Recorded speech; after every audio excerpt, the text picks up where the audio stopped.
আপনি যদি মার্ভেলে নতুন হন, মার্ভেলের কোন মুভি দেখেন নাই, অথবা মার্ভেলে কিছু মুভি দেখেছেন বাট এখন নতুন করে সিরিয়াল অনুযায়ী মার্ভেলের মুভি সিরিজ দেখতে চান, তাহলে এই ভিডিও আপনার জন্য। কজ আজকের এই ভিডিওতে আমি মার্ভেলের মুভি সিরিজ দেখার বেস্ট ওয়ে বলবো, যেন আপনি এপিক এক্সপিরিয়েন্সের সাথে সাথে মার্ভেলের পুরো স্টোরি ভালোভাবে জানতে পারেন। So let's start the video.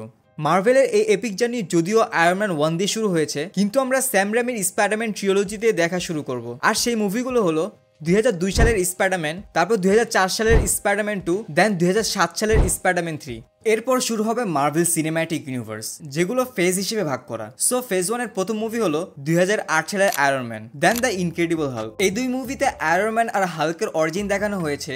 দেন 2010 সালে আয়রন ম্যান 2, যেখানে ব্ল্যাক উইডোকে ইন্ট্রোডিউস করানো হয়েছে। এরপর 2011 সালে Thor and Captain America the First Avenger. এই দুই মুভিতে Thor, Loki and Captain America এর অরিজিন দেখানো হয়েছে। এরপরে 2012 সালে Iron Man, Captain America, Thor, Hulk, Black Widow and new character Hawkeye কিনে বানানো হয় cult classic film the Avenger, এবং এই মুভির মাধ্যমে ফেজ 1 শেষ হয়। এখানে দুইটা বিষয় মাথায় রাখতে হবে। এক হলো এমসিইউ প্রত্যেক মুভির শেষে মিড ক্রেডিট আর পোস্ট ক্রেডিট সিন থাকে, যেখানে ফিউচারে হিন্ট দেওয়া হয়, তাই খেয়াল রাখবেন সেটা যেন মিস না হয়। আর দ্য ইনক্রেডিবল হাল্কের মধ্যে যে অ্যাক্টর ব্রুস ব্যানারের রোল প্লে করেছে, তাকে দ্য অ্যাভেঞ্জার মুভিতে রিপ্লেস করে নতুন অ্যাক্টর নেয়, বাট অরিজিন সেম থাকে। দেন ফেজ 2 শুরু হয় 2013 সালের আয়রন ম্যান 3 দিয়ে। দেন একই বছর থর দ্য ডার্ক ওয়ার্ল্ড। এরপরে 2014 সালে Captain America Winter Soldier, and ওই বছরই নিউ একটা টিম নিয়ে বানানো হয় Guardians of the Galaxy volume 1 মুভি। এরপর Avenger Age of Ultron. Then phase 2 শেষ হয় অ্যান্টম্যান মুভি দিয়ে। এরপরে ফেজ 3 শুরু করার আগে আমরা 2012 সালের দ্য অ্যামেজিং স্পাইডারম্যান অ্যান্ড 14 সালের দ্য অ্যামেজিং স্পাইডারম্যান 2 দেখবো, কজ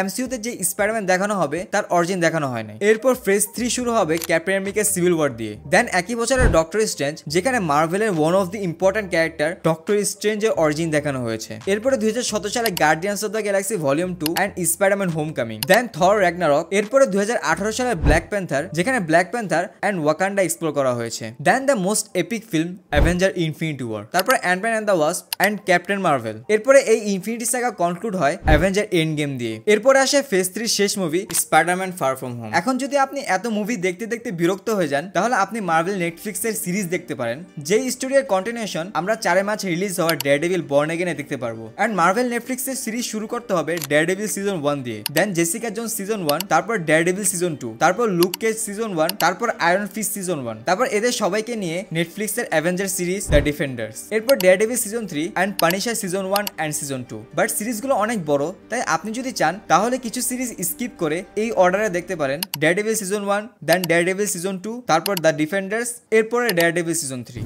আই হোপ এই পর্যন্ত আপনি মার্ভেল মুভি দেখার ক্লিয়ার একটা গাইডলাইন পেয়ে গেছেন। তবে সামনে যাওয়ার আগে কিছু ইম্পর্টেন্ট জিনিস জানা থাকতে হবে। একটা হলো পোস্ট ক্রেডিট সিন, মুভি শেষে যে লেখাগুলো আসে তার আগেও পরে একটা সিন দেখানো হয়, সেটাই হলো মিড ক্রেডিট আর পোস্ট ক্রেডিট সিন। আরেকটি বিষয় হলো মার্ভেল এক মুভির সাথে আরেক মুভিকে কানেক্ট করার জন্য মার্ভেল কিছু preload comic books are one shot বের করতো, স্টোরি ভালোভাবে বোঝার জন্য চাইলে সেগুলোও দেখতে পারেন। এন্ড যতক্ষণ পর্যন্ত মার্ভেল পুরোটা ক্যাচ আপ না করবেন, ততক্ষণ পর্যন্ত সোশ্যাল মিডিয়ায় মার্ভেল সম্পর্কিত পোস্ট এবং ভিডিও দেখা থেকে দূরে থাকবেন, অন্যথায় অনেক বিষয় স্পয়েল হয়ে আপনার মজা নষ্ট হয়ে যাবে। আর যদি আপনার কোনো বিষয়ে কনফিউশন হয়, তাহলে সেটা আমাকে এই ভিডিওর কমেন্ট বক্সে আস্ক করতে পারেন, আমি আপনার প্রশ্নের উত্তর দিব। এখন আপনার মাথায় প্রশ্ন আসতে পারে যে এক্সম্যান ও ভেনমের মুভি কই? এগুলো তো মার্ভেলের পার্ট। এটা বুঝতে হলে আপনার মার্ভেলের রাইটস বুঝতে হবে। আসলে 90s এর সময় মার্ভেল অনেক লসের মধ্য দিয়ে যাচ্ছিল, তখন তারা কিছু কিছু ক্যারেক্টারের মুভি বানানোর রাইটস বড় বড় স্টুডিওর কাছে বিক্রি করে দেয়, অ্যান্ড ওই স্টুডিওগুলোর সাথে ডিফারেন্ট ডিল করে। অ্যান্ড এই ডিলের কারণে সোনির কাছে স্পাইডারম্যান ও ঘোস্ট রাইডার এবং এই রিলেটেড যত ক্যারেক্টার আছে সবগুলো রাইট দিয়ে দেয়। দেন ফক্স স্টুডিওর কাছে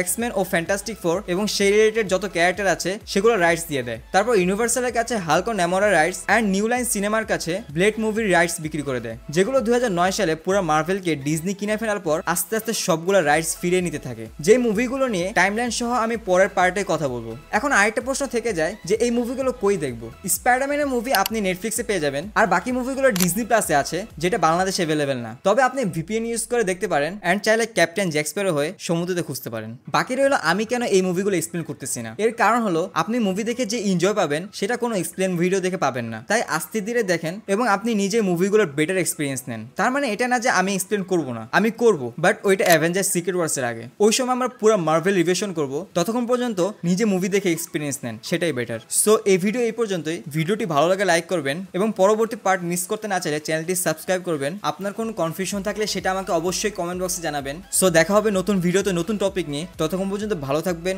সুস্থ থাকবেন, বাই।